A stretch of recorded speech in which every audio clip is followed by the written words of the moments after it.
Hello, everyone. Welcome to Loud and Proud Orlando. It's Saturday, December 21st, 12:17 p.m. It's noon, right? So weird time for us to go live, but there's a lot of news coming up. So we're gonna bring you guys up to speed. If you're watching or listening, thank you for your support. Drop us your comments. We'll read them all today, as well as you. If you're listening, there's gonna be a a poll that I'm going to be adding that you just have to answer yes or no. It's going to be about Facu. Um, we're going to be talking today about, obviously, it's official. Goodbye, Facu. We're finally in the off season. We're either going to be 3D piece or 422s. We'll discuss that as well. We're also going to be talking about the draft picks. There's a lot of exciting movement going on there. We'll talk about all the four draft picks that we got and the schedule release and our expectations on that. So obviously, the past two seasons we started on a very rocky road. I think last season was the rockiest road of them all, but this season we don't have Champions Cup, so we should be better. But here's with me is John with a badass jacket, Orlando City jacket that he has. That's so cool. How are you, my friend? Good to see you. Good, man. It's a little cold today, yeah. So I was like, Oh hey, my God, it I is. gotta throw some clothes on for the pod because and I was like, oh, I'll just grab my jacket. So yeah, and I got the hat. I'm all branded out today, man. Yeah, I'm good. I think it's just I'm excited by the off season, but also nervous about the off season, Louis. So finally, the Faku has gone and it has been confirmed, and we say goodbye to him. But the big question now for me is like, what's next? And hopefully we'll kind of dig into that today and, shed some light on the different options of where we could kind of take the squad from here and also look at a few other things like our draft picks and stuff. So excited that we could get one more pot in before I literally fly to England To tonight. England. So yeah, one last one for the year for me. Yeah, for sure. So it's been confirmed, as everybody is already aware. Um, the breaking news: Alonso broke it, then Tom Bogert, and then Merlot. Everybody broke it essentially. So appreciate all three outlets for putting it out. We try to follow the story closely as well. So thank you guys for all your comments and your tweets and all of that. Facundo Torres is finally a player of Palmeiras. Obviously, there's a lot of disclosed fees going around the internet, obviously regarding Facu Torres and how much it was paid. Some Uruguayan outlets are saying it's about $14 million. Um, Honestly, it's undisclosed based on the club. The club said it's undisclosed, so they're not disclosing the amount. They deserve the right not to disclose it. But there's rumors going around there's 14 million. Now you have to understand, out of that 14 million, about 2 million are going to Peñarol. So, but it's undisclosed. But it's pretty much a done deal. He's going to Palmeiras. What is your first thoughts regarding the confirmed news, John? I mean, I think it's the better option, like we were saying, of the two. We just sort of we never really know what was going on, but it was clear that there was issues with originally with the Palmeiras, and then whether it was his agent or whether it was Cruz Azul trying to get involved and steal the deal or hijack the deal or whatever, we don't really know exactly what happened, but it all kind of ended up where went where he was originally planned to go. And I think it's the better option for him based on the fact that, he's going to have to, if he wants to go to Europe eventually, it's just a better springboard than Cruz Azul. So I think it's a great option for him. I'm excited by, the prospect of him doing bits down in South America and becoming like a household name maybe down there. If he does really well, like people will know I mean, I think a lot of people know who Facu is, but even more, so from here for him, it's a question of, can he really push on and become an even better player, or is he going to go down to Brazil and sort of maintain a similar standard as he had at MLS, but never really progress past that point? Either way, I think it's a good deal for us. We got, I don't want to say we got out, but I think we sold him at the right time, and we sold him for a good amount of money.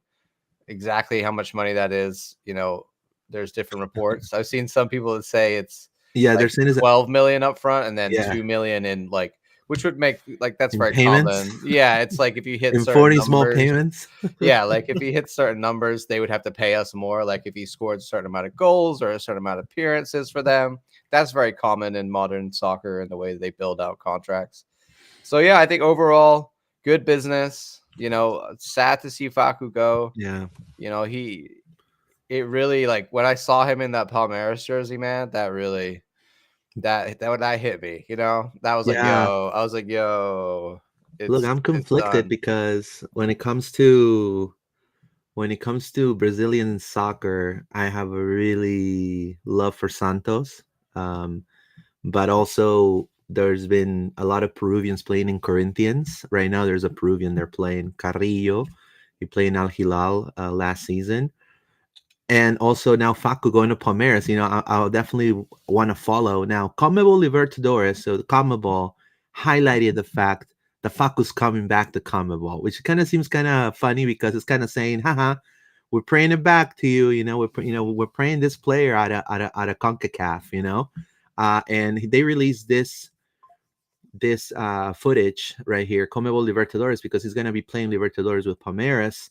And he highlights, obviously, he had a really massive run with Peñarol in 2020. So they highlighted this. Now, this is the typical Facu goal right here.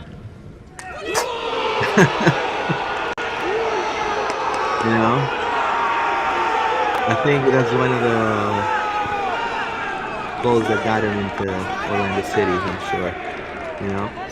So it's pretty interesting. Now, the club also released a video, obviously, of him, kind of, saying thank you, Facu.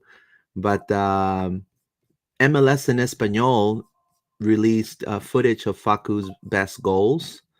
And I kind of wanted to go over and see if you feel like these are the best goals for you for Facu, John. Real quick. Yeah. What do you think about this goal? Se puede venir el primero. Si le pega al arco, se viene el remate de zurda. ¡Adentro! Very similar, very like staple Facu goal, right? Was that early days Facu? Because I think that must have been his first season or something. That was a long time ago. Look how young he looks. Well, this one right here, it's is that this season? Because I don't remember it's this season, yeah, or wow. Yeah, I mean, or last season. There's a few that stand out. Arco, se viene el remate de zurda. Adentro. Torres. Gol.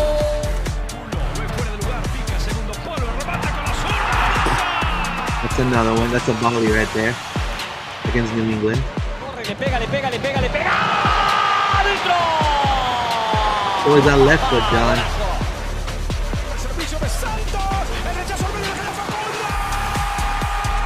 Against Charlotte. Pero queda pasadita hasta Paco.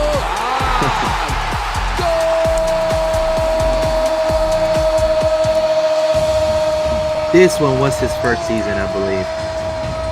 With Toronto right there against Toronto.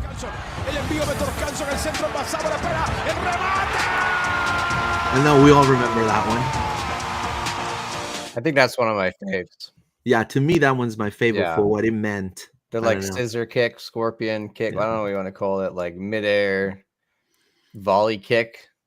That was probably one of his, I think he's scored some really great long range goals as well, like some of those curler left footers from far back, but a lot of the time you remember him for just those one-time finishes in the box where he just like that with the volleys and stuff. Like there's that other volley that he did that came to him on the back post and he hits it first time. We don't always see our players, doing that. So we appreciate it when Facu scores those one-time volleys. Yeah, let's read some comments real quick. It says Facundo Torres 1017. Hello, thank you. Says we should sign Cavani, Edison Cavani. Being Uruguayan, he would fit. He would fit in with our squad and what we're lacking in finishing chances. So as an experienced striker, he could solve that. I agree with you. But how old is Cavani right now? He is 37 years old.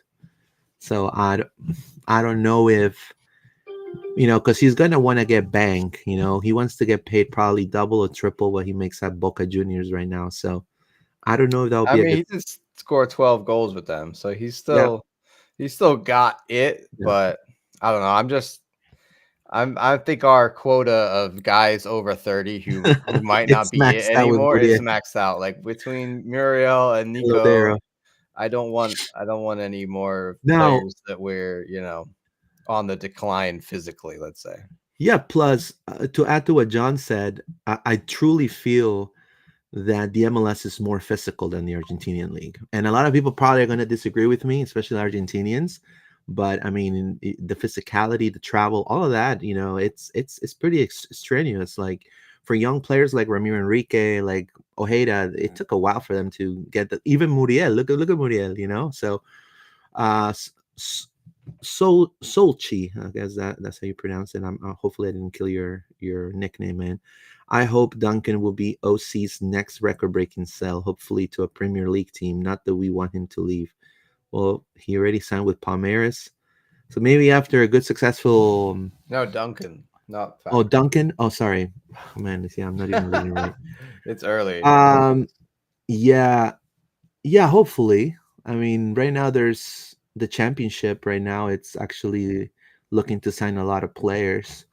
There's a Peruvian player that's actually going to the championship that was just confirmed going to Burnley. Yeah, I So saw that. yeah, so they're probably going to. I don't know. Yeah, I mean, right now he's a OCSC player, so I think after that whole thing with what's it called, the Rovers? What's it called, the Blackburn Rovers. yeah, Blackburn Rovers. Yeah, I feel like the only way he would go to a Premier League club is if he had like an insanely good first half of the year with us and like he scored like a lot of goals. Like I'm talking like 12 goals before the summer kind of thing.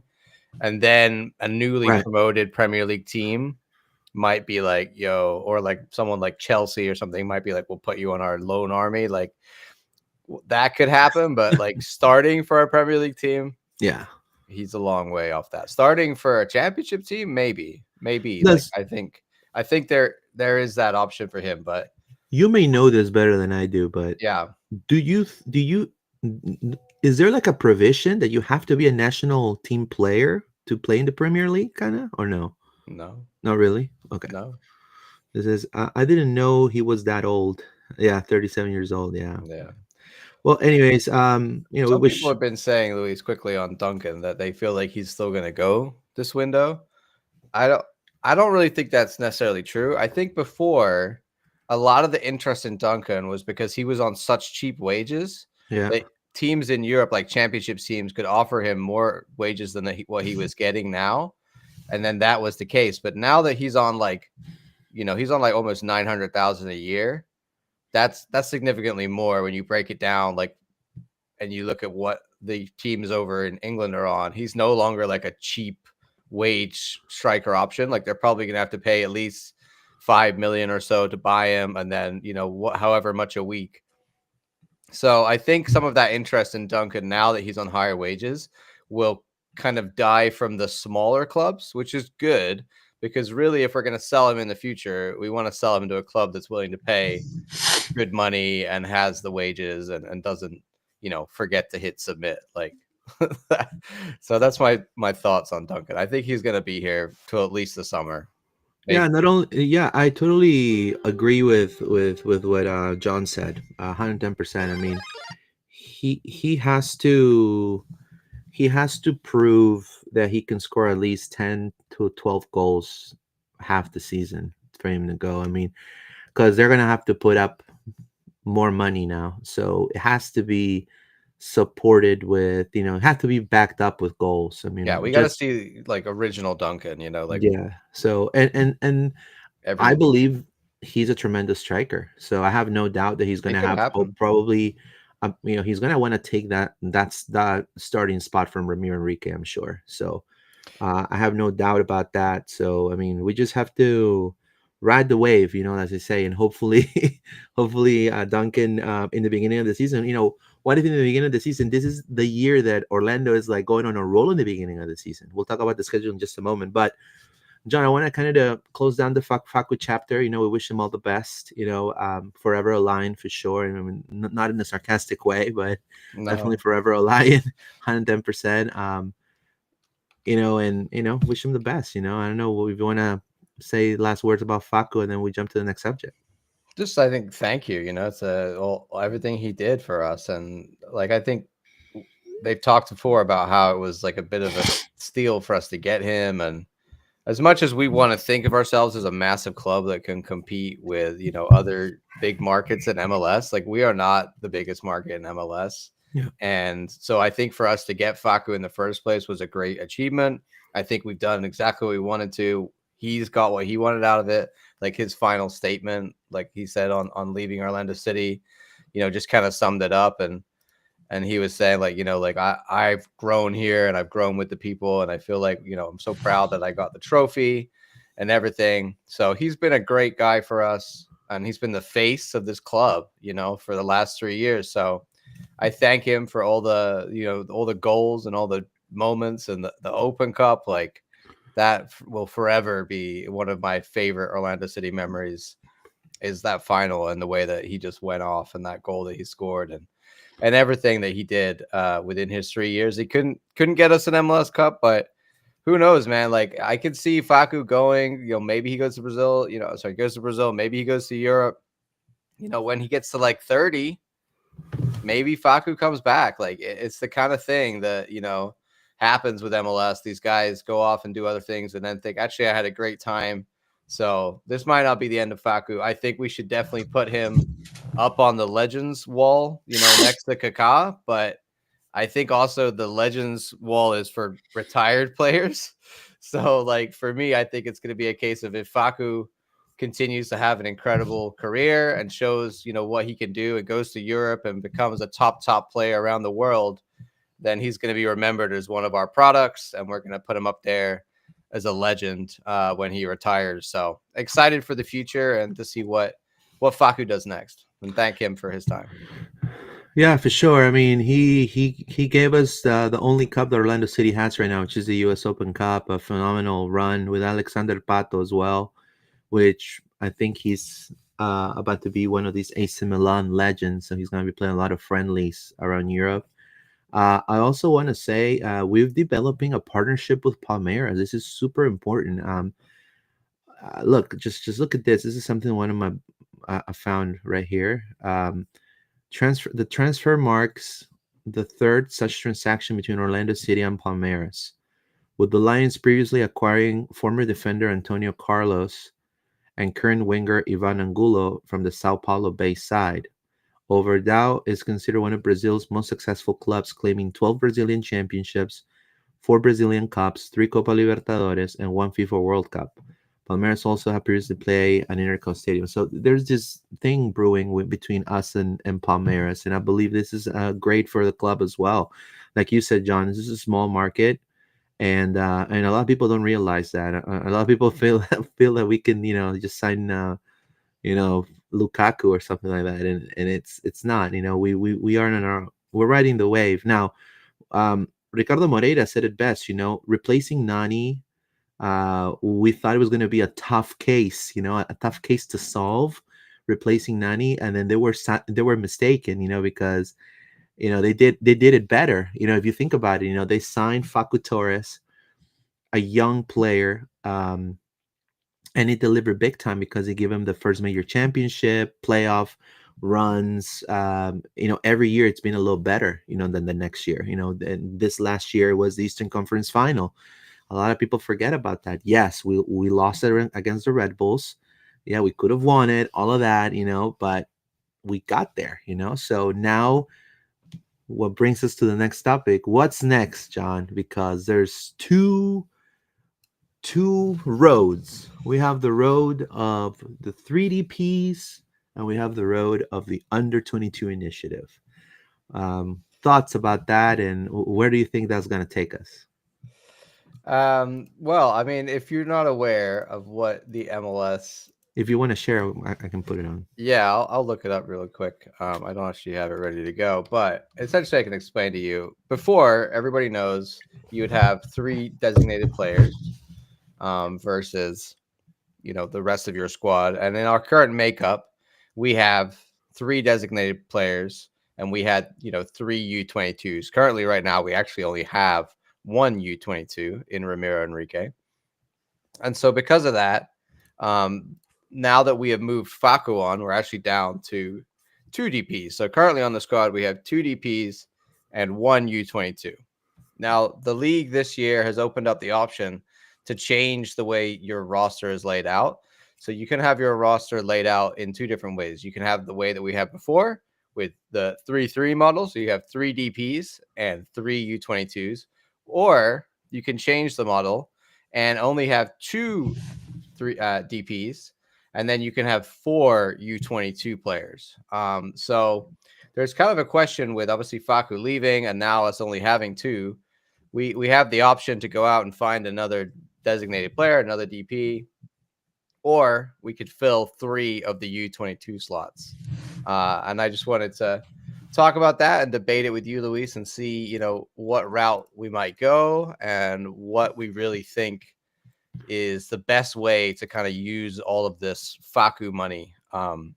They also released the general allocation money for all of the league, so we can look at that. I'll bring that up in a minute, which shows how much we have. So we kind of got a certain amount of spending power that we haven't had before, and the question is, what do we do with it? Like, how do we spend it, and which kind of route do we go down? Yeah, for sure. And right here, I got it from Tom Boger right here. I mean, he's pretty much what John just said.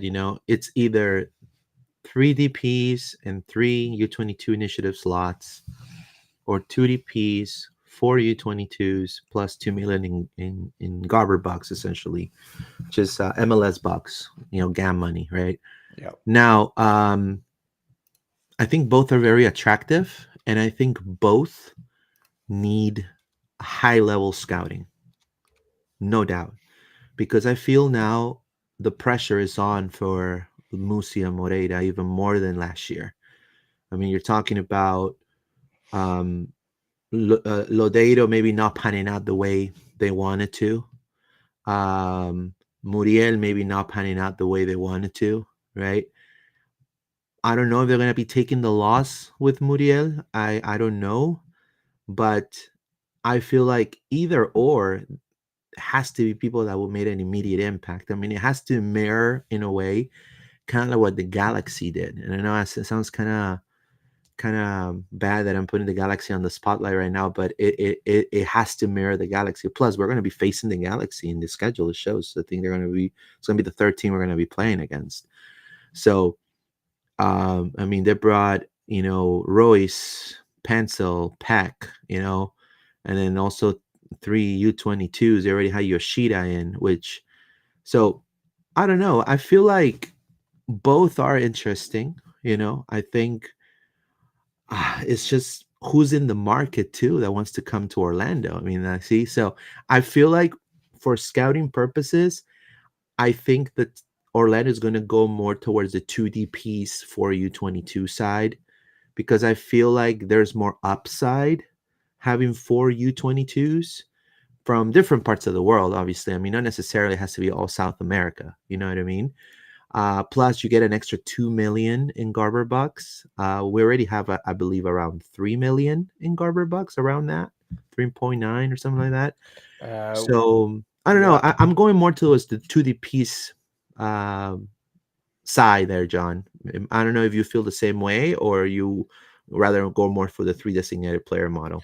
Well, one thing I didn't mention and you're showing here is that, on that, if you go the 4 U22 route, you get an extra 2 million in Garber bucks in that general allocated money. So that is an advantage as well. Currently, we have 3,990,000 on Garber bucks. So if we add another 2 million, plus we're getting a whole bunch in from the Facu sale. So it's we definitely have options of what we want to do with that. We also got 50K for Heine Brusev. Don't forget about that Come on. 50K, Luis. But yeah, I think it's more about, for me, is like, what do you want to do with the squad? You know what I mean? I think we need to go out and find that number 10. Yeah, And I think that number sure. 10 has to be of a certain level that he needs to be a DP. Yeah, I Now, agree with you. if we were to move on Luis Muriel, then we could still bring in a DP and go for the 2 DP and the 4 U22 route, because I think that makes more sense for how we build a squad. We know that we like to develop players. We like to bring in guys that are young, that have an upside. I mean, look at Ramiro Enrique as an example, right? That's something we brought in on the U22. Also, Cesar, remember, was a U22. Cesar was a graduated out of U22. that. So I think finding U22 players that fit the mold that out of Europe, like Brusev was going to be one of those, but obviously didn't work out. Womp, womp, womp. Yeah, womp, womp. So I think finding more of those, like if we went the 2 DP 4 U22 route, we would have the option of bringing 3 more players of that level. And if we have that extra 2 million, a certain amount of GAM, we could go out and spend, I don't know, 2 million on 3 different guys, like each maybe. But I still think that we need a 10 regardless. So if they're going to keep Luis Muriel, then I think we have to go to the 3 DP model and bring in that number 10. I believe that as much as we enjoyed Ojeda in that role, I still think Ojeda will be better On the wing. playing in the Facu role, right? That's why they signed him. That's what he was going to be. We've seen how good he is cutting in on his left foot. Like we've seen him play that position and do well there when Facu was in the 10 as well. Yeah, So for sure. I think you can't put all your eggs on Luis Muriel being that number 10. You just can't do it, in my opinion. It's too risky. So I think you have to go out and find that new playmaker who's going to unlock everything, and I think will be that piece that we were always missing in a lot of ways, and we kind of haven't really had for the last 2 seasons. And in which case, then I think you're going to have to use the 3 DP model if you've still got Luis Muriel around. So there's certain questions as to what's going to happen. I would say if they don't want to get rid of Muriel, I understand that. They might just be like, we're gonna try and get as most as possible out of this player. But I still think we need to bring in multiple, players on top of that. Like the U22 slots, I think are perfect for filling in our D mid roles that we're missing. Maybe like a fullback or a center back as a U22 as well. I think striker, we're probably okay. We've got 4 strikers technically on the books. Muriel, you think about more as a midfielder. I think left wing is definitely a need if you're going to play Enrique as a striker. So maybe we look at a U22 left wing, a U22 like center mid. We could get 2 of those if we went the 4 U22 route. So there's multiple options, but you got to replace Facu's goals and you got to replace his assists as well. So here's I wanna give kudos to Taylor from Orlando City, UK. This is where I got this from. So if Taylor is watching, he updates his depth hopefully chart hopefully you're doing well, my friend. Yeah. So Taylor did this. You can check out on his Twitter as well. It's right there. So this is some of the depth that we have right currently. The right wing side, it's yeah. I mean, he's put Loyola there, but Loyola got released, right? I don't even think Loyola I don't know is going to be back, and especially not for first team. So Shaq Mohammed again, I take him out. You know what I mean? Like I think him out too. Taylor's being like literally who's on the squad, but if you think about who's actually going to play, like Sakata is the only one that might get some minutes this year, in my opinion. Yeah, Reed Brown as well. I mean, yeah, when are we going to see him? You know what I mean? I don't think he's first team ready. Now Gusk, he was announced. Yeah, maybe. But again, for Araujo, which is kind of a Kochevsky 2.0. Yeah. Now I feel like we need a We got Schlegel, Jansen, and Brekalo, but I feel like we still need another center back, in my opinion. Um, Now, I agree with you. So when it comes to Orlando City, to me, the model based on the coach that we have and the coaching staff that we have is a U22 initiative model for Yeah, me. I that's just feel, that screams Orlando City. yeah, that is pretty much Orlando City, lock it and seal it and throw away the key type of deal. But the thing is, Muriel is the issue here. So if I was the Wolves, in my opinion, I would buy off Muriel, cut my loss, maybe drink a shot of whiskey after it, and just say, okay, it was a boo boo.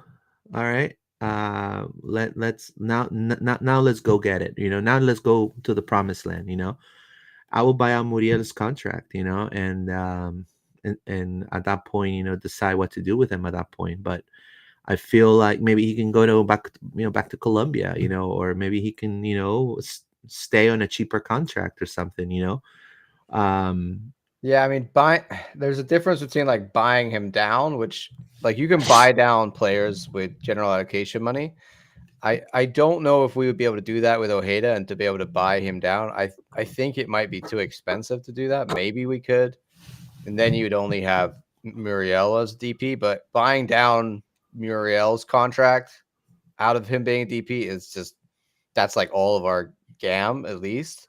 So that's not a good use of funds. The thing with Muriel is you get a once a season buyout. So the club would be able to pay off his wages and it wouldn't impact our roster and our wage structure at all. So you basically just pay him off and then he's not a part of the equation anymore. So that's what I would like to see. But I think maybe, Luis, I don't know if that's the kind of thing we would do. I think if we did it, it would show serious signs of like, we really want to make this roster really good. And we're cutting what we regard as, wasted wages on Luis Muriel. I just don't know if this front office is going to be that, we've seen it in other clubs in MLS, but then we've also seen guys like Chicago where they had a massive contract for Shaqiri and they just let it run for 3 years, so it's not uncommon in MLS for clubs just to ride out these bad contracts on DPs that are not hitting. Well, the backpack is pretty full for them now because it's the Eastern Conference Finals. So every year you gotta improve. So now, because we made it to the Eastern Conference Finals, we have to have a season in which we either get to the big dance, we get to the prom night with the hottest girl, and asking the hottest girl in town, or if not, is going to be considered, especially by the fandom here, a failure. Anything below that, so I think they have to make the right moves. So I'm hoping that that's the way it goes. But I feel like the under 22 initiative is going to be key. Now, if it's a 3DP model, you have to also see, who wants to play in the MLS. I mean, there are rumors circling around about Modric and about Griezmann and about these other players, Neymar, and all that stuff. And a lot of the teams, and this is the thing that I really urge. I understand people are on vacation and things like that, but I mean, there's other teams right now making moves, like the Campana move with New England. And we don't know anything about Orlando right now. You know what I mean? And I know good things come for the ones who wait, but I just feel like the fandom is just very desperate to kind of know what's happening after Facu leaves, and you guys kind of had to, for clearly. And then again, I don't want to dismiss, obviously, yes, we just signed really 4 good collegiates, from the draft, but that's not it. You know what I mean? Like, we want to see more concrete, hints of what's happening, with the signing. So let's read some comments real quick. Says here, nice jacket, Johnny, says Stream Jesus. There you go. Kill, kill, kill. Thanks, Facu, but I hope you get better with that right foot because we lost many chances with you, with all due respect. Well, I mean, look, let me tell you, I think you need to go and breathe. Go. You can go to Walgreens. Get one of those gift bags. Put it in your mouth like that, and just go like this. I think you're hyperventilating, man. I mean, Facu's the top scorer in the team, dude. Like he left a huge legacy. Whether if it's with just his left foot, I mean, that's just pointless. Listen, John, we can name the parking lot after him, but as far as comparing him to the terrace like Kakai, silly. I don't think so. I mean, I don't know. I I mean, think people don't want to.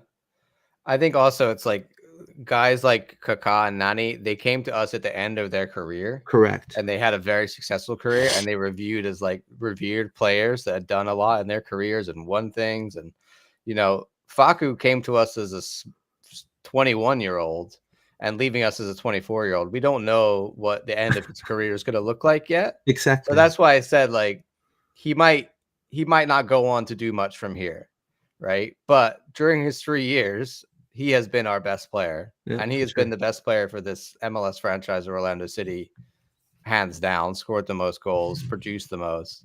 So in terms of like who is, you might not want to call him a legend, but he deserves to be up there for what he's done for the club. He lifts, first trophy, all of these things. So let's see how his career turns out. But I think if he goes on to have a very successful career, they'll probably eventually want to put his name up on that wall as the guy that was our first, star player. I completely agree with you. I mean, it's all about, the numbers, and he has the best numbers of them all. I also agree that he doesn't have a right foot, but like, yeah, but if he had a right foot, he'd be in Europe, right? That's what we always course. say, right? If you have a complete player and they're playing really well, they're probably not going to be in MLS very long. Plus honestly, I'm tired of the Debbie Downing, like, guys, we just made it to the Eastern Conference freaking finals. And I mean, all I hear like half the time is all these Debbie Downers, man. It's like, but we lost, man. I'm like, bro, like, we're Orlando City, man. I mean, we have the freaking Solar Bears, man. Like, come on. Like, really? Like, we ain't the Lakers. We ain't like the Chicago Bulls, bro. Like, we are Orlando, bro. Like, we're known for Mickey Mouse, man. Like, like, that's just the way it is. We have a Mickey Mouse lobby. You know what I mean? So, like, know where you at.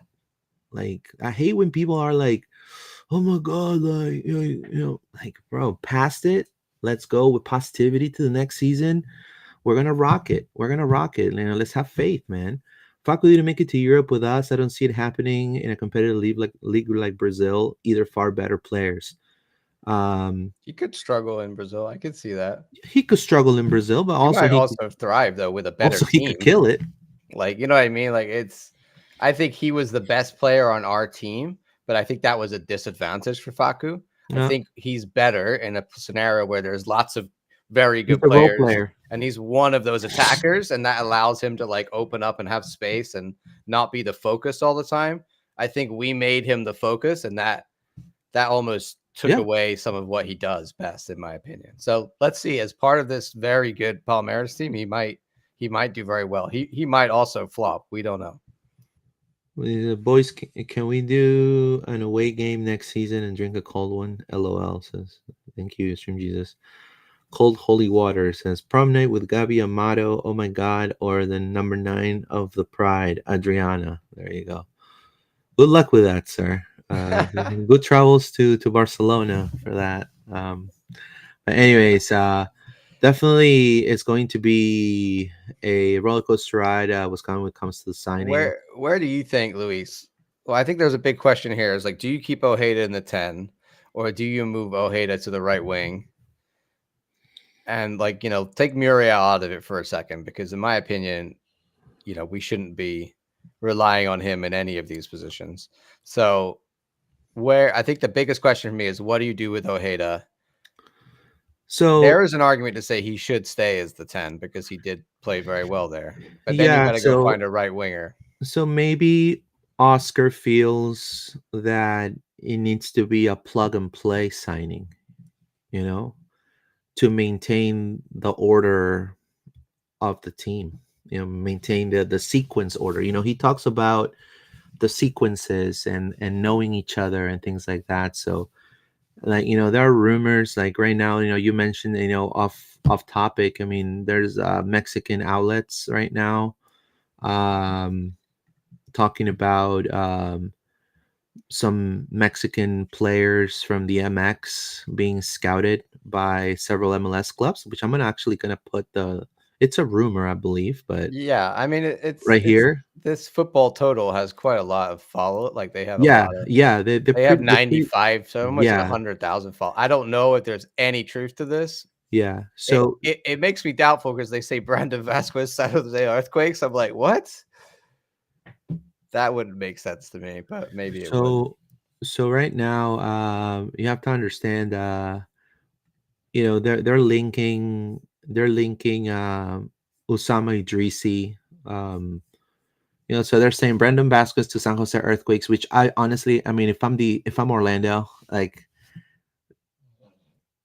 I will go and like this is a 9 that would thrive in the MLS. I mean, he already proved it in Cincinnati. Like, I mean, what will you?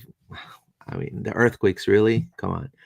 I would try to target him if I was there. If it That's was what my makes money, me obviously. doubt the rest of this tweet is like the other ones. I'm like, okay, I could see this, Yeah, but that one I was like, wait, this he just one went is to Mexico, Ousmane so Idrissi. yeah. Ousmane Idrissi from Morocco. He's in the Moroccan national team as well. So this is who Um, we've been linked with in this tweet. He plays for Pachuca. yeah, He's a winger.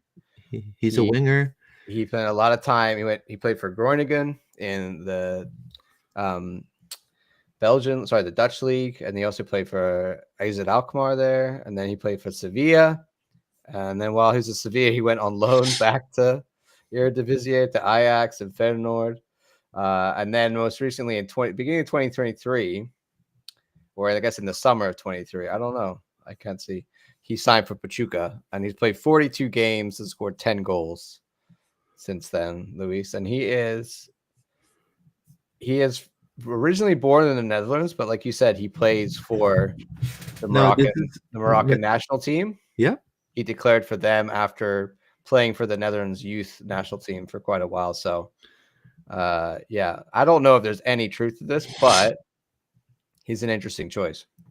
Now, Idrissi is a winger. He could play. He's left-footed and right-footed. Number one, he plays in both wings. In Pachuca, we've seen him play on the right, and we've seen him play on the left. So in the Club World Cup, he was one of the best players. And I guess you've seen the Club World Cup. He was one of the best players in that team in the attacking third. Now, obviously, he's not a Facundo Torres, but I feel like he's taller. He looks like he's a little bit more built, and he can use both feet.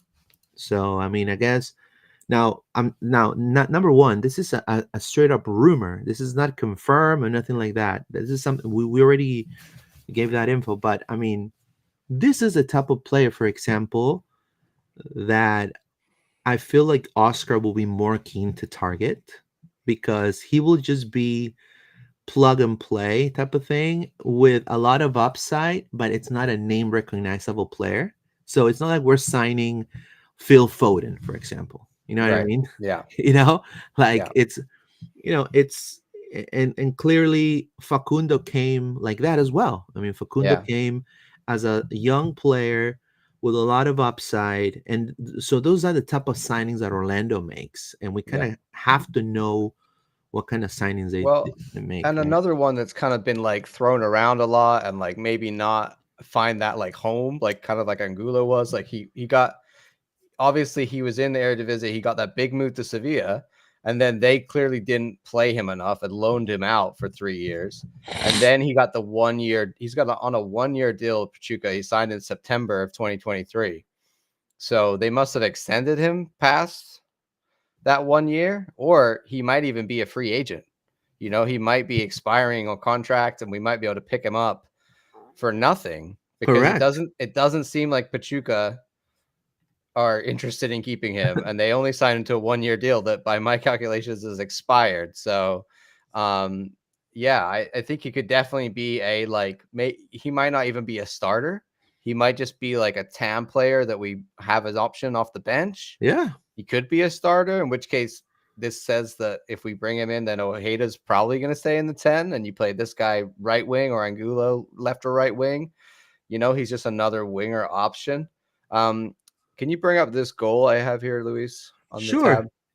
This is interesting because I didn't watch the All-Star game. The All-Star game. Did you watch the All-Star game? Because maybe we should have. I never watched it. Alonso was there if he's watching. Alonso, yeah. So if we had to watch the All-Star game, we would have seen Idrissi score a goal against the MLS All-Stars. So let's watch that now.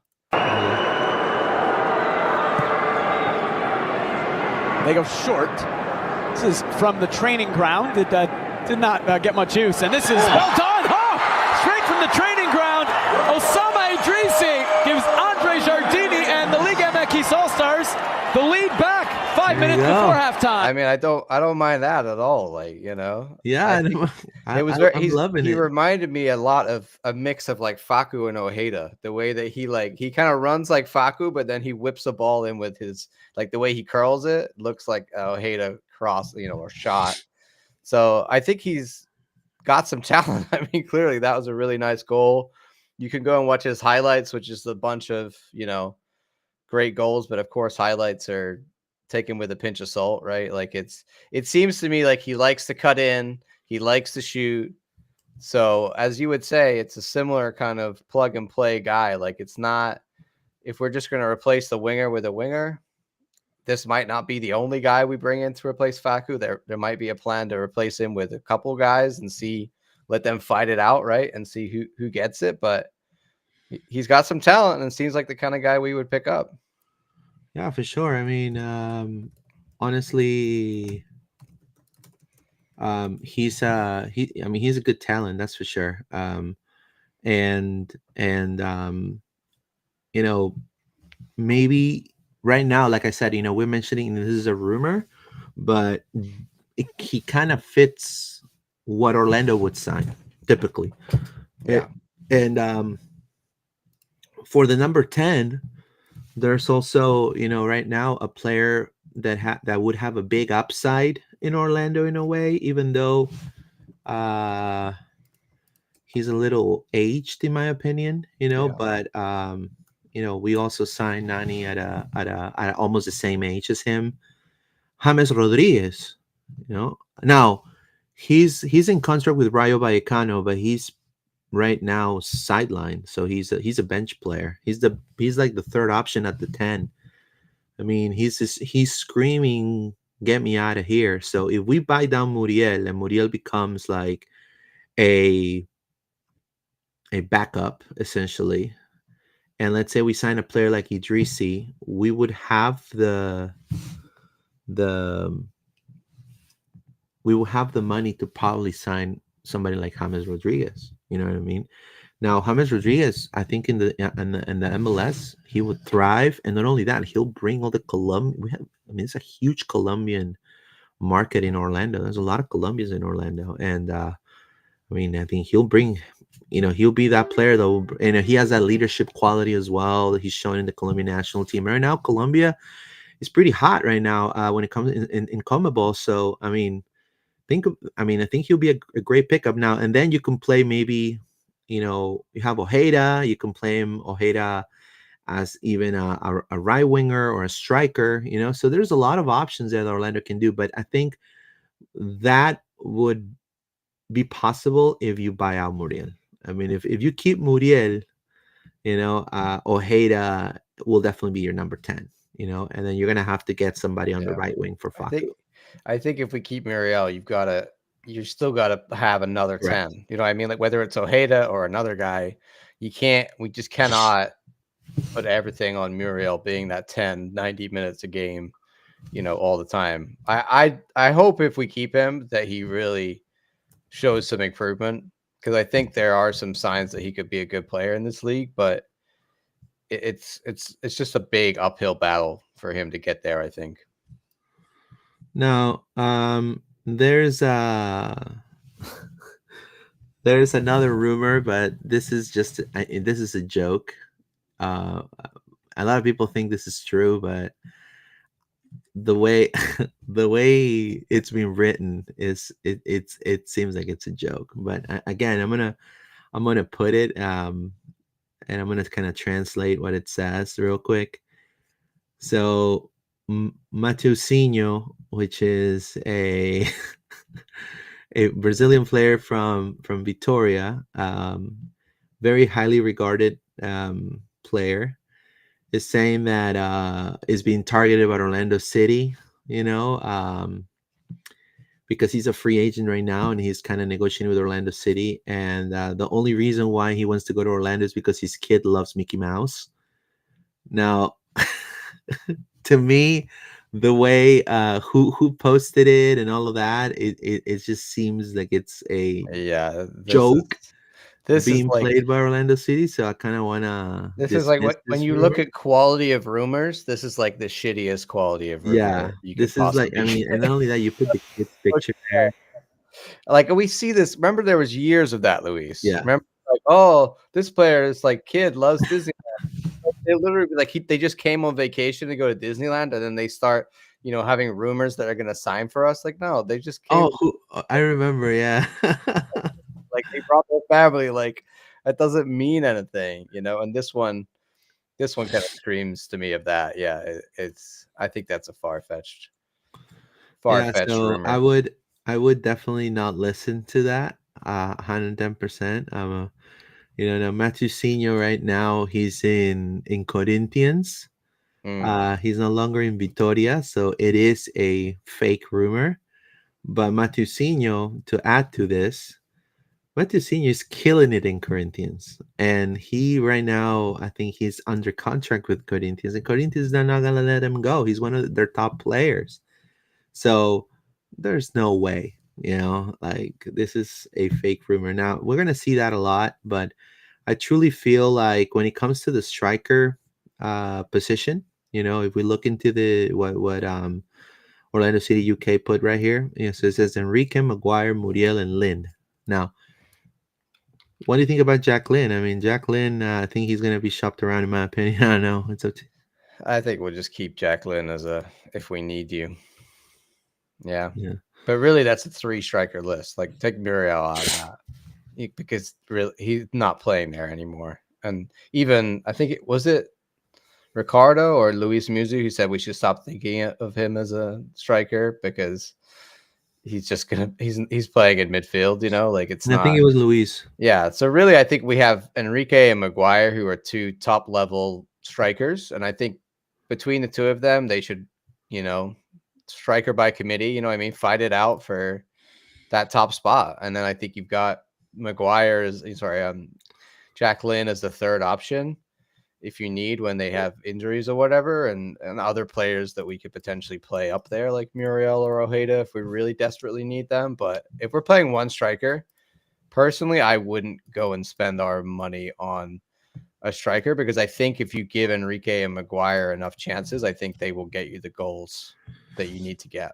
Yeah, not only that, but and Oscar's systems we never see a striker get big. You know what I mean? Like it's always the midfielders. Right. The attacking mids that are the ones that are getting the goals and finishing chances and stuff. So for me, I'm not too fussed about our striker situation.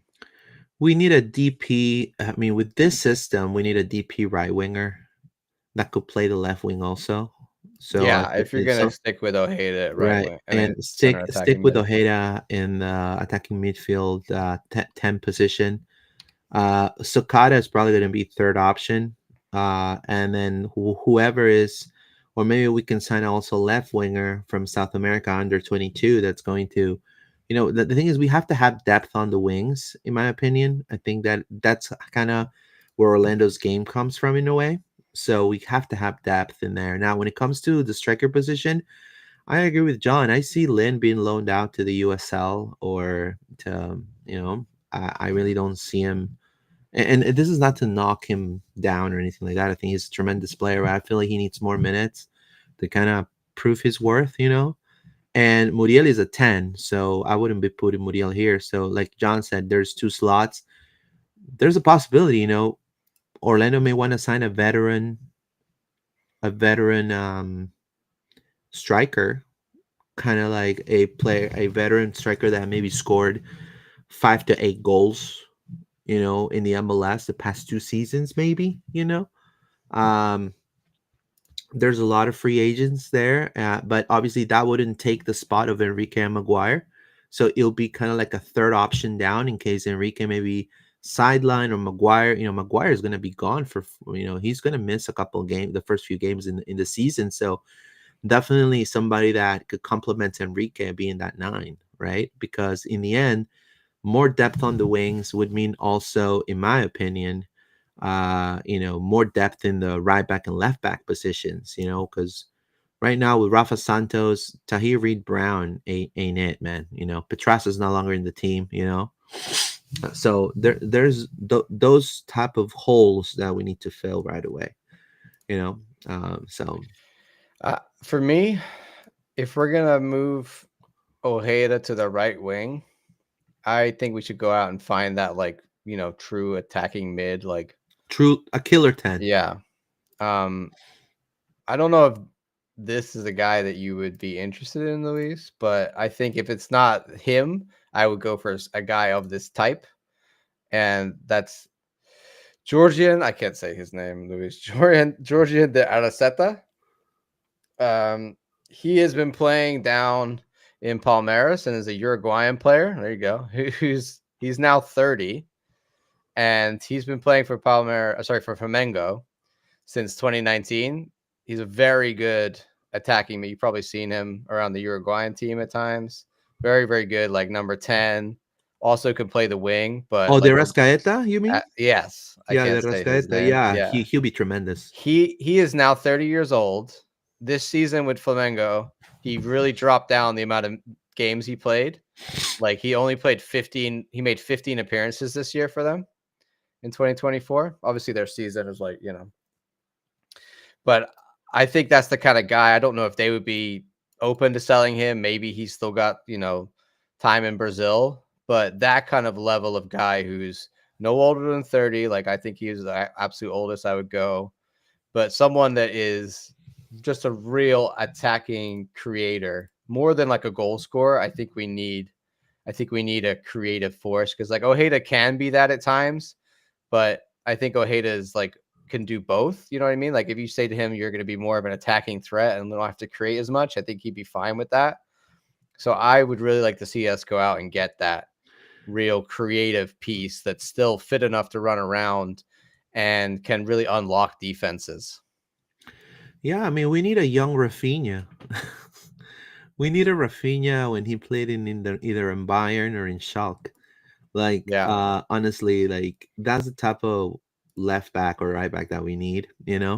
I feel like it's somebody that does attack and also defense, and is able to positionally run back in time to because the MLS is very fast in the attacking third. So we need wingers that are able to run back and recoup the ball, and I think you're completely right. I think it'll be a great fit.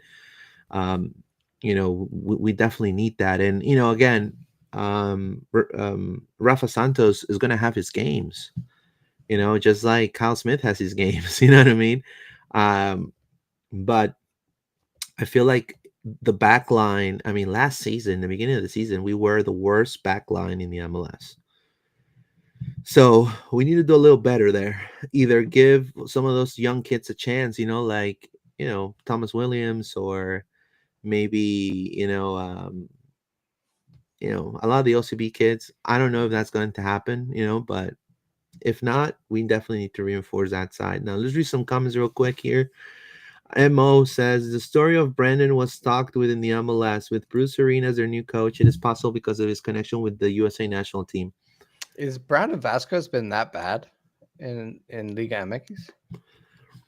Well, he's been inconsistent. They already want to ship him out. Yeah, he's been inconsistent. Yeah. Okay, so that's why I was like, well, he just got there, but I guess it was a while ago. It's different. I mean, Orlando is the better market than San Jose. Now, Bruce Arena is not able to put a player in the national team. Now, yeah, Bruce Arena was a former coach of the national team, but he doesn't have no pool. Right. You know, so where would you rather go as a player? A team that is going to contend and you can definitely do what you did in Cincinnati, or you're going to go to San Jose that is probably still going to be last. You know, I mean, what are the odds, right? So it's up to Brandon in the end. Now, I will feel if we will get somebody like Brandon Vasquez with Duncan and with Ramiro, I mean, Brandon Vasquez will be a plug-and-play replacement for Duncan McGuire. And then Duncan will come back, and then it'll be like nothing happened. We'll have three great strikers up top. Now, is Orlando's going to pull that? I really don't know. I probably don't think so. I don't know. But I think it'll be money because he's a phenomenal. In the MLS, he killed it with Cincinnati. So I always was very surprised why he never made it to the more in the national team. But BB Al Baghdadi says, why is not Orlando bringing James Rodriguez from Rayo? Anyways, Papi's Colombian like him, and he's not having the minutes he deserves in La Liga. I agree. I mean, I think he'll be a great pickup. He's still pretty young, he's not like super aged. But yeah, it will be a great pickup, but it has to make sense for Orlando too, Do we have someone who can take Facundo's place? Right now, there's no words from the club, but I'm sure they're going to be working on something. I think also, yeah, we just say that like people are wanting all of it to happen immediately. Like remember, this is holiday, and like people they're going to be with their family. People do take time off, and like every year, like the beginning of January, everything starts to get really like that first week of January, a lot will happen. You know what I mean? So if the next few weeks it's a little bit slow and there's not a lot going on, don't take that as like, oh, the club's not doing anything to replace them. It's just a case of like things take time and vacation and players and agents and everything. And we don't hear about it. Like stuff is probably happening right now with players, but we're not going to hear about it. And that's kind of the way it should be. So no news doesn't mean that we're not doing anything. It just means that we haven't announced what we're doing yet. Bruce Arena has a lot of pull with the national team too. He's a new coach of San Jose, and other people have talked about Brandon going. Well, we'll see. I don't think it's. I mean, with all the respect, maybe. I mean, wow. What an epic downfall, right? You go from Cincy, you're killing it at Cincy, one of the better clubs in the East. Then you're like, yo, I'm gonna make my big move to Mexico, and then you end up coming back and going to one of the worst MLS clubs around. Like, what a fall from grace, bro! Like Bruce Arena too. Oh my god, dude! Like Bruce Arena is a great coach and all of that. No, he's not anymore, bro. I know he's not anymore. I mean, that's what I was gonna say. I mean, like honestly, he's been a great coach, but I mean, back when there used to be shootouts as penalties, you know what I mean? Like, that's what I'm saying. Is like San Jose signing Bruce Arena is like the dead leading the dead. Like exactly. It's just like, yo, you got a club that doesn't spend and do anything, and then you bring in a manager that has proven recently that he's just not got it anymore. So, if I was Brandon Vasquez, I would not go to San Jose. Facundo Torres 1017. We should send back Pereira. No, we shouldn't. No, but okay. Somebody like that is what we need. Forever a Lion. Yeah, I think we need a Pereira type. We need a real creative number 10, in my opinion. Or you make Ojeda that guy and go get yourself a new Facu. Yep, totally. Now, new draft picks. We have new draft picks. Let me go ahead and pull that up real quick here. Yep. Let me right here on Twitter. You can check us out on Twitter as well. We're right here. So So let's start with the 27th pick in the 2025 MLS Super Draft. Orlando City selected Joran Revet from Clemson, Frenchman, 5'11", from Valence, France. 2024 first team All-American, Mac Herman Trophy semifinalist, and ACC Midfielder of the Year. Also a two-time All-ACC selection and a two-time All-ACC tournament selection.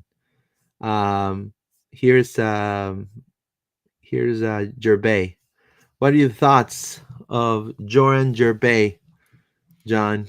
I mean, I have no thoughts OCB?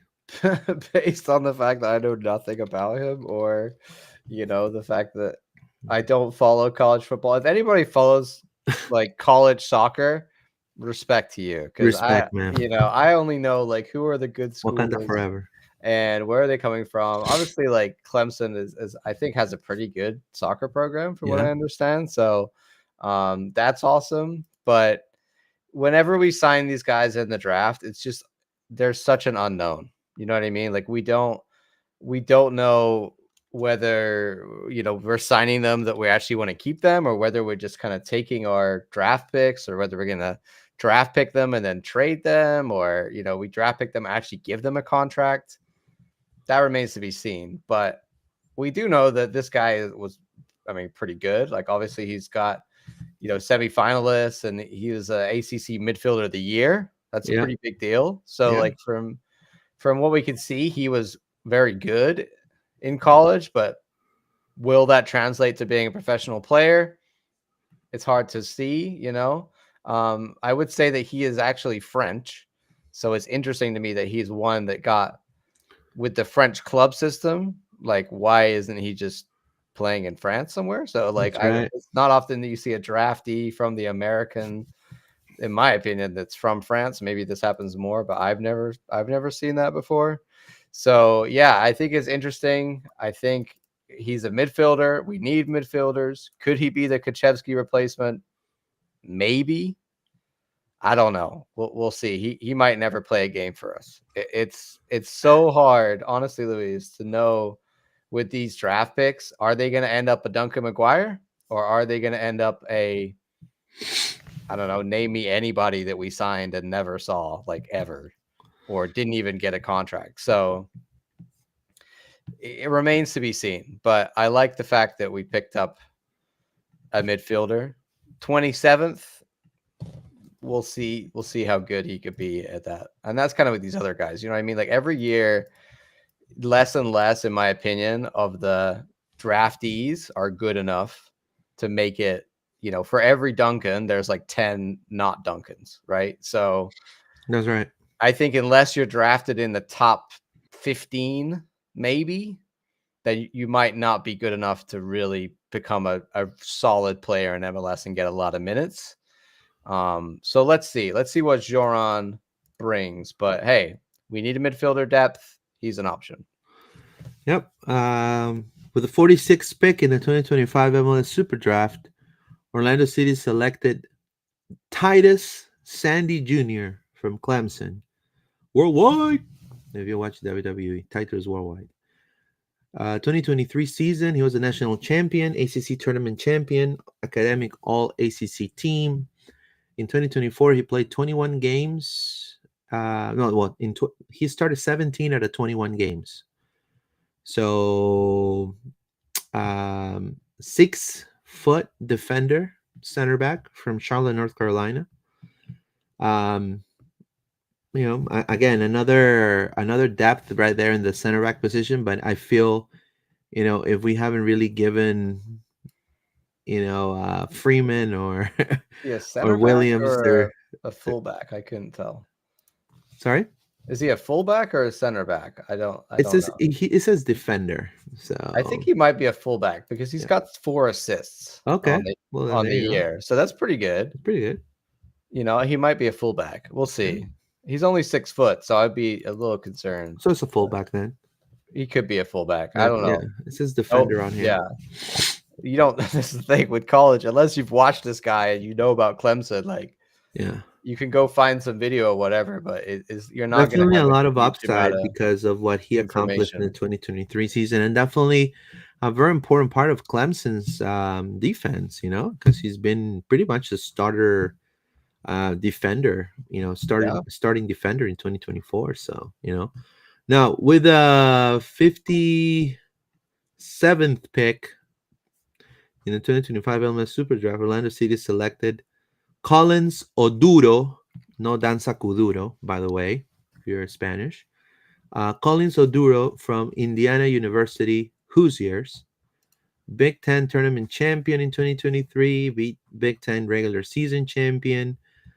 He was in the soccer best 11 in the freshman team in 2023, Big Ten all freshman team in 2023.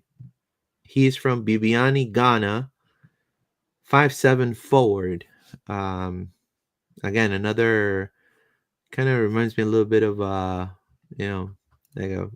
he definitely has some speed on him for sure. I don't know. What are your thoughts? Hoosiers, Indiana University. I mean, yeah, he's a sophomore, so that's interesting. He's had 2 goals on the season. Oh, sorry, season highs was 2 goals against Wisconsin. Let's see. Yeah, that was it. He had 3 goals on the year, so not scoring a lot. Yeah. He played games started 17, so he got 3 and 17 with 5 assists. So forward, maybe he's more of like a winger. Like he looks like he could be more of a winger than an actual, like a Shaq Muhammad type striker. We'll see. I mean, it's again, what was he picked? Like 57th in what round? Yeah, in like the 3rd round. Yeah. So it's hard for me to get excited about Right. guys picked this low down because history has shown us that the lower end picks are not like I'm trying to think of the guy who we picked like last year, who was a UCF guy, like way down, and then he never got a contract. Like there was, I think the only one that did was Kuchevsky from last year's pick. Oh no, Sakata. He also got a Yeah, contract. Sakata, yeah. So we can have some guys come in and be great, like Duncan. Some come in and maybe get chances in the future, like Sakata and Shaq Muhammad. But more often than not, the lower picks are the guys that we're probably not going to ever sign to a real contract, or maybe they're just an OCB player. We don't know. Yeah. So, and the next player, with the 87th pick in the 2025 MLS Super Draft, Orlando City selected Takahiro Fujita from Marshall University. Now, Hey. 2023, he was a freshman. 2023, played 21 games, had 12 stars, 1,200 minutes on a backline that produced 12 shutouts. He's 6'2", center back from Nara, Japan. Played in the Japanese under 15s, and also was in the Cerezo Osaka Academy. Cerezo Osaka is one of the big, highly regarded historic clubs in the J League in Japan. So he's no stranger to playing for a big club. Pressure. So now, obviously, a player again that will fit in the Orlando model because of a lot of upside. Because he's playing in the Japanese system. In Japan, it's actually doing quite good in Asia. I mean, they're to me a very exciting league, the J League. If you are a nerd about international soccer, I would definitely recommend watching the J League if you want to stay up late that long. But definitely exciting. Now, to me, these 3 picks are, I think, OCB picks. I don't know. That's the way I feel. I feel like these are going to be maybe trying to prove their worth with OCB and then kind of, sign contracts as needed. Maybe, we've seen it happen when Mercado first came in. He signed, I think, like a 1 or a 2 day contract, two game contract type of thing. And it was announced and all of that. So we're going to see that a lot with them, I'm sure, depending on the depth that we're going to have next season. But I don't know. What are your thoughts? You feel it's going to be mainly OCB? Because, I mean, some of them could take an international spot if you want to really sign him to the first team. You know what I mean? Yeah, that's the other thing, too, is like, do you want to use an international spot on a maybe guy? Right. That,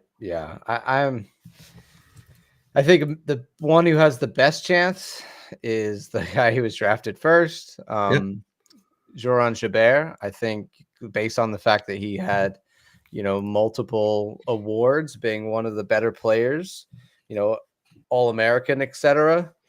I think that gives him a good chance, especially also because we're in need of D-mids. When you look at the other guys and you think about who else we have who's young and coming up in those positions, like if it's fullback, he's competing with other guys there, and same in the center back positions and striker and winger. So I would imagine the other three, maybe OCB, maybe all of them will be OCB, or maybe we won't sign any of them to an actual contract. I think that's why people get confused, Luis, because you draft them, they're like, oh, this is our new player. And it's like, well, not really. Like, you draft them, but that doesn't mean that we will give them a first team contract or an OCB contract. We'll have to see. We'll see how much they are in preseason training and what comes out as to whether we're going to sign them or let them go. You're muted, bro. Luis, you're muted, buddy. It says, Mo, I would love Brandon here, but saying that rumor is beyond this one media guy. Also, Brandon Vasquez is from California. Maybe look at Vancouver players. They are a mess. There you go. Mo, 3 of these players will take a international spot. Of course, they'll go for go to the B team first to see if they're worth. Plus, Oscar is always precautious about throwing young players on A-team games. No, I agree with you on that.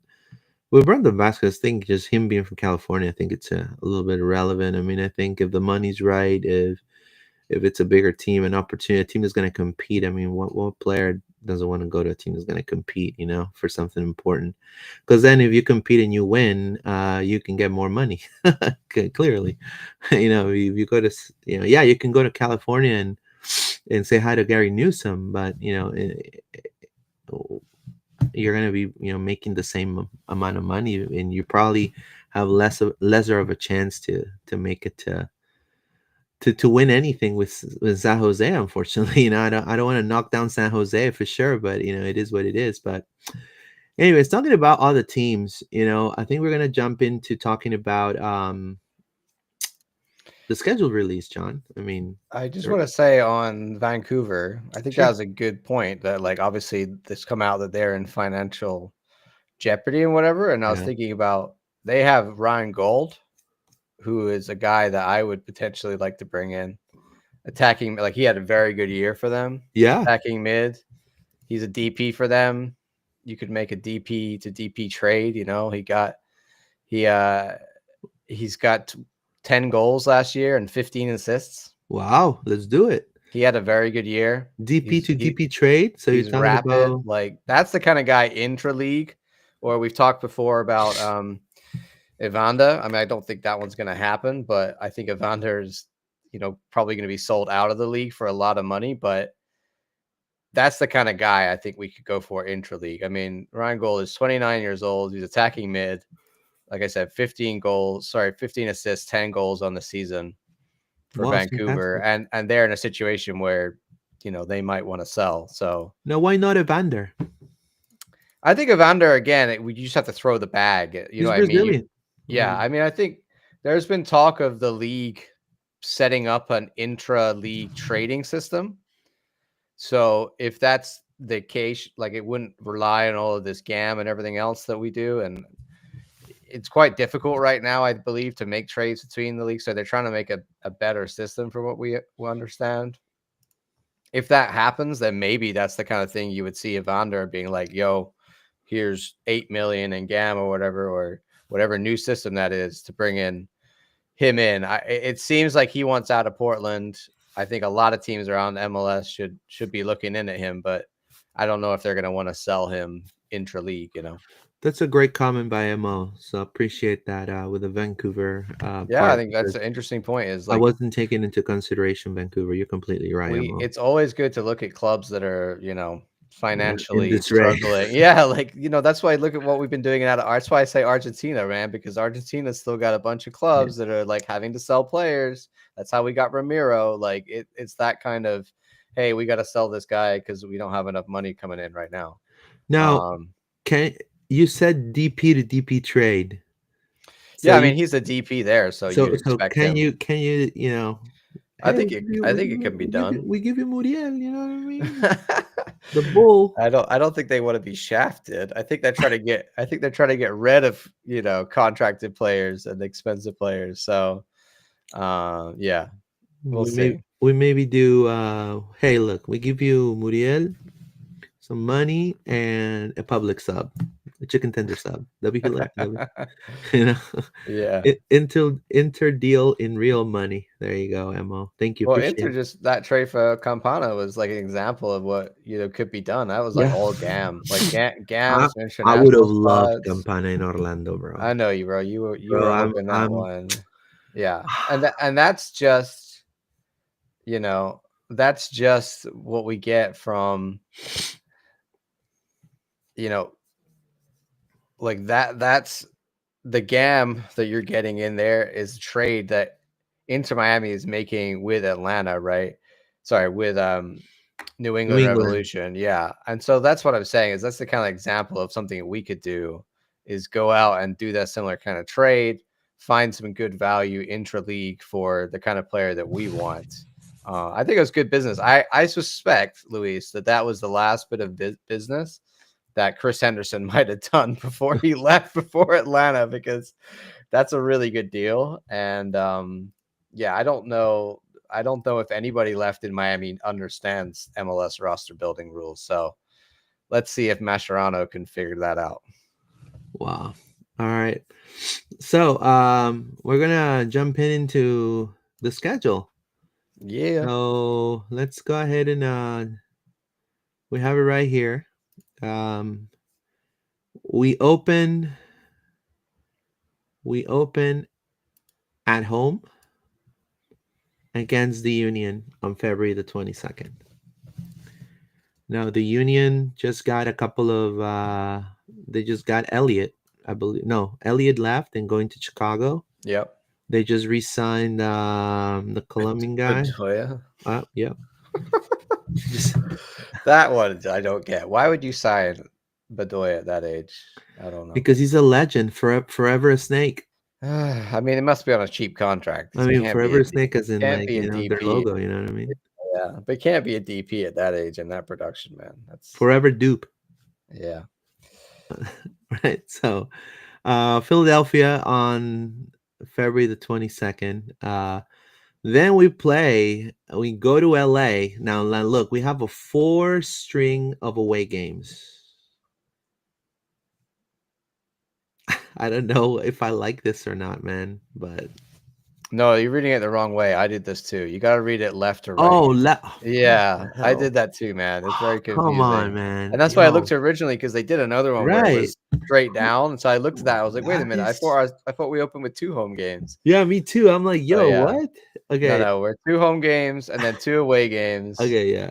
And then look at March, though, man. Like March 1st, 8th, 15th, 22nd, and 29th. That's 5 games in March alone. So good thing we don't have Champions League, because that really kills us, I think, when there's that many games. No, not only that, but February the 22nd at home, March 1st at home against Toronto.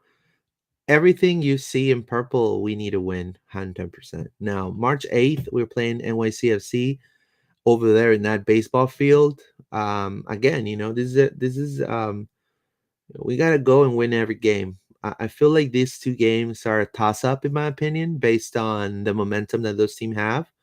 I think the Red Bulls right now are trying to, they have a lot of money also, so they're gonna try to maybe boost their roster even more.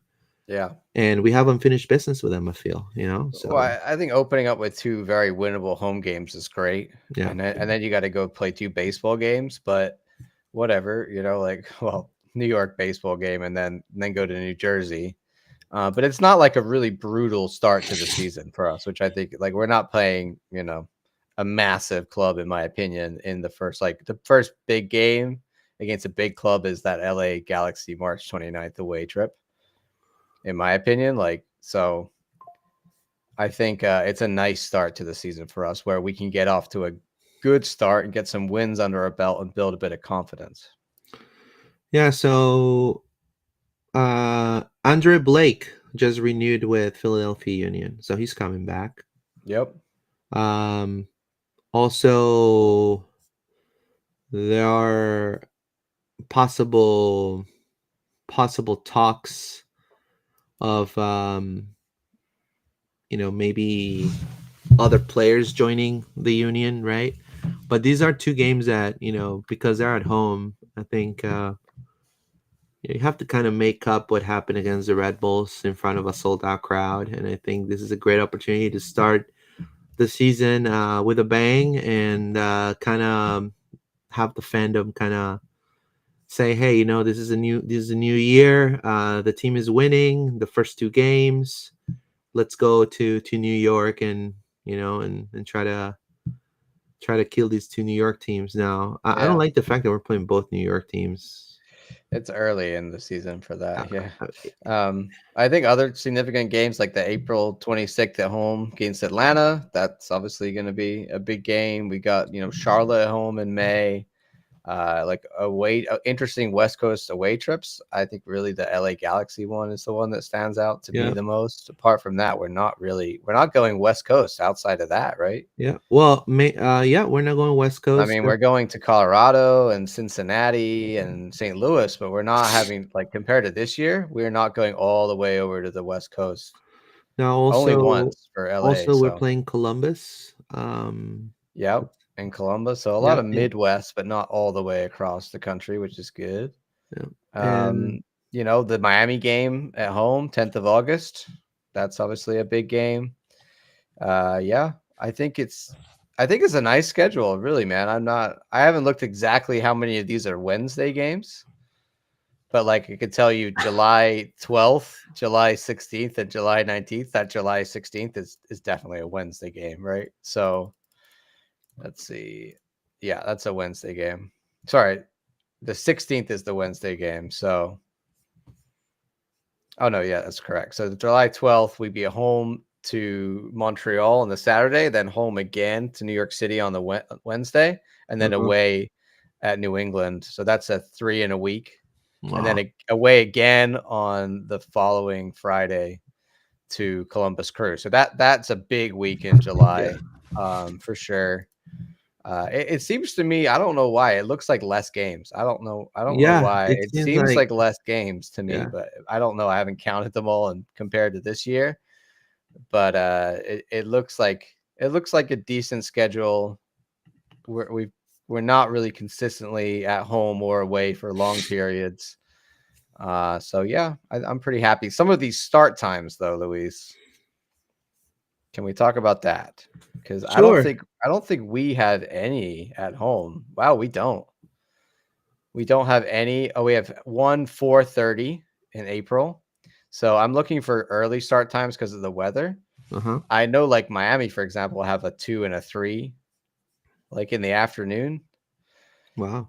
So yeah, I think the MLS has definitely with Apple TV made an effort to spread, which is great. So they're spreading out the games. So we're going to have a few afternoon Saturday games and an evening Saturday game, 2 games on Sunday spread out, which is way better than this season where everything was at 7:30. Yeah, everything was 7:30. It was annoying. It's looking like for us, everything is at 7:30. We don't, apart from that 4:30 on the April 12th at home against the Red Bulls, everything is 7:30. Everything is 7:30 or even later, 8:30.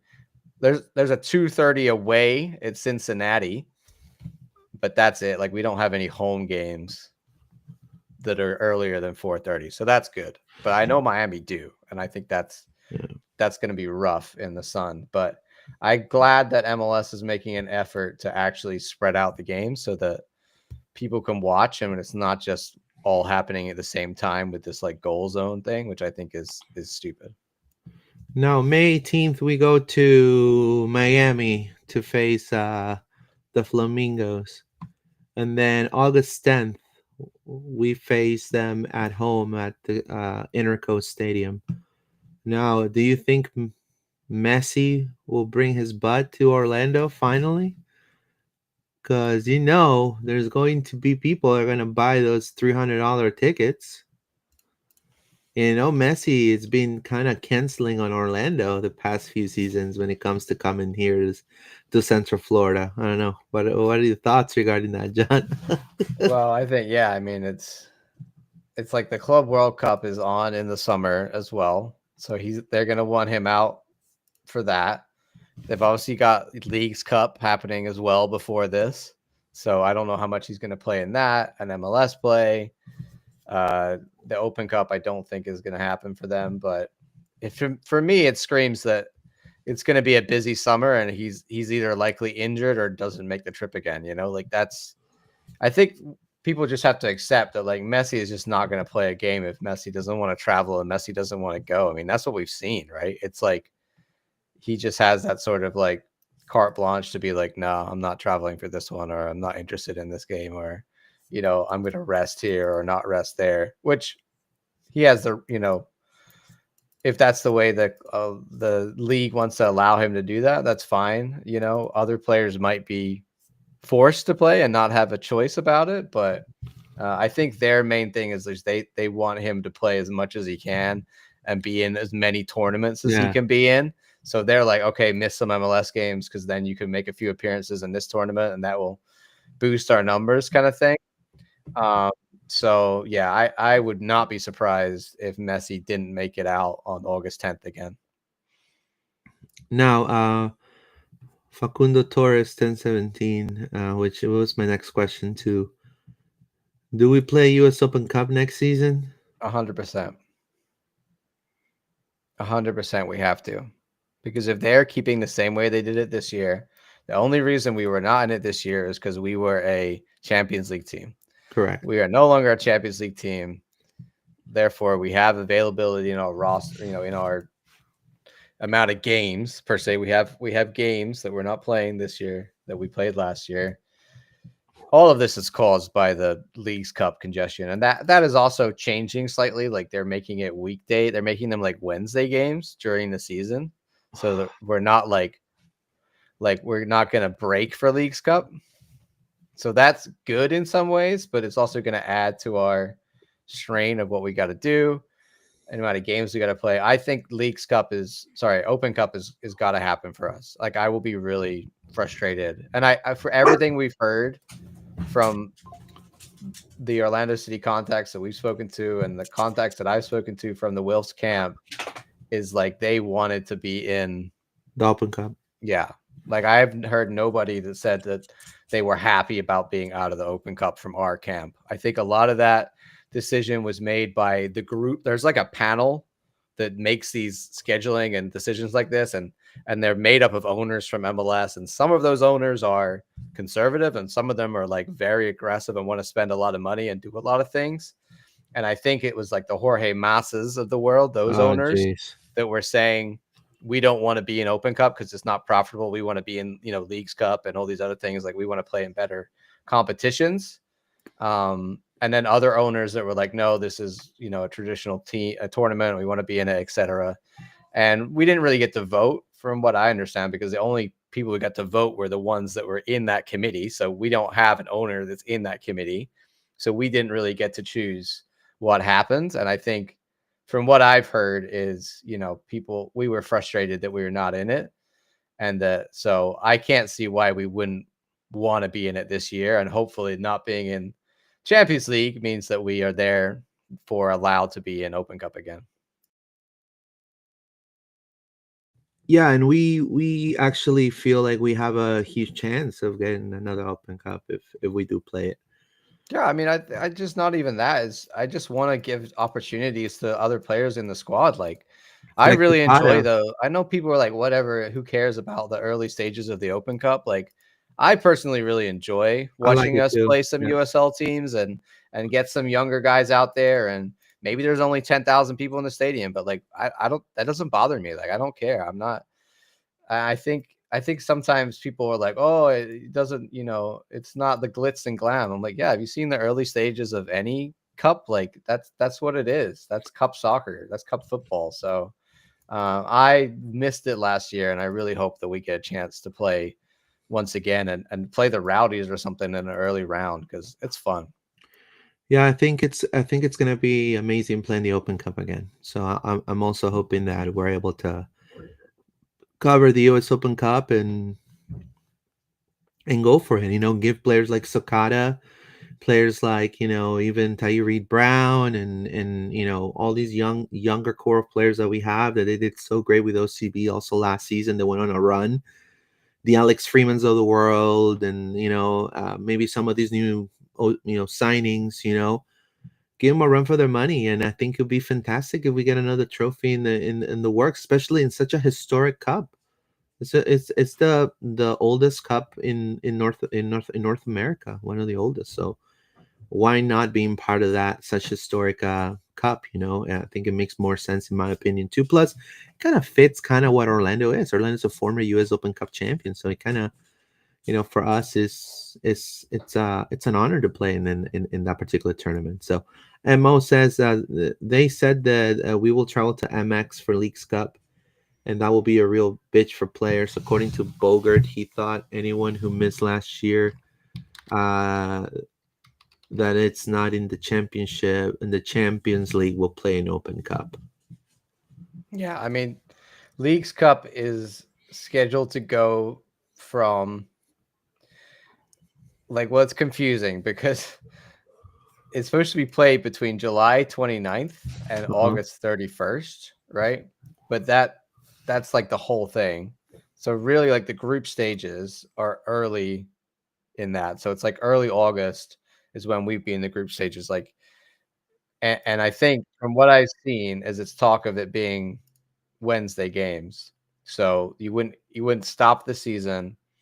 You would just basically play Wednesday Leagues Cup games, which we're not going to travel to Mexico. The games will be here. The whole point of this tournament is that you're capturing the Mexican American fans that are fans of Pachuca and Tigres and America, right? That are in America that are not going to Mexico to watch their teams. So this tournament was invented for like California. Let's be real. Like, it was invented for the West Coast, and like we do okay, like, because we have a lot. You're completely right, dude. No, we have a lot of You're Mexicans completely right. that live in Central Florida. We don't care. If you look at like the attendances they'll get for like same thing in Texas too, like Austin, will get massive attendances. Like, I remember years ago we played like the Austin Aztecs, which was the original Orlando City franchise, played Pachuca when they were a USL club, and we got like 20,000 people out to watch us play them. We're all Pachuca fans, so do not underestimate. That's why they're doing it. So the games will be here in this country. I think it's just going to be a case of like hub cities again, and we might have to like travel to another city in the US for a Wednesday game, or we'll be one of the locations and we'll have Mexican teams come and play us in a midweek. But I think the main thing is like the Liga MX side, they are trying to figure out like how to make this work because it's not in their season. So I think they're trying to push back the Clausura, and that way do this like as a preseason kind of thing right before they start up again. Yeah, but MLS, apparently we're not going to be stopping for it. It's going to be going on during the season. Wow, crazy. Hopefully we're able to join the US Open Cup. That's my hope. Not to knock down the Leagues Cup either, which I understand the monetary the monetary rewards of it and all of that, but I just truly feel like I think the US Open Cup will be such a better tournament for Orlando, in my opinion. Yeah, they're also saying that the Leagues Cup will be only Mexican versus like MLS teams, so they're gonna make it where it's literally like they're in two different pools and you only get to play opposite, which will be good because like we played, what was it, Charlotte in a Leagues Cup game. It's like, well, this is just an MLS game. Like Yeah, that. The correct. only appeal for me of Leagues Cup is that you're always playing. Liga MX team. Yeah, like this playing MLS teams inside of a tournament Doesn't inside. make sense. No. So they're trying to make it better, but we'll see. Yep. And pretty much that's all we got. You know, we do you have anything else you want to add, John, before? No, I mean, just everybody, thank you so much. If you're listening to this, please go ahead and drop a like on the video on YouTube. That really helps us a lot, drives the algorithm. So yeah, go smash that like button for us if you enjoyed this kind of last episode. I'm enjoying the off season, man. I think there's so many questions as to what's going to happen next. Like, you know, I think the news might slow down, like I said, over the holiday period, but I think January is going to be a really exciting time, and hopefully we make the right moves, man, because I don't want to go backwards. Let's Yeah, of course. let's go forwards. No one wants to go backwards, Mm-mm. but you know, we have to also have faith. You know that. Yeah, you're right. That we're gonna make the right moves. Gotta Now, have that faith. I will tell you, we on Monday. So obviously, this was a pod that we did of the wing because John is traveling to England to enjoy time with his family. Obviously, I'm considering doing a Monday show if there is any news coming up. It'll be just me writing solo because John was going to be in a different time zone. But we'll be just monitor our social media accounts on X, LP_podcast, Instagram, LP_podcast, Facebook, Loud and Proud Orlando, YouTube, Loud and Proud Orlando, Spotify, and Apple Podcasts as well. Make sure you do the survey that we're going to put in tonight when we upload this episode.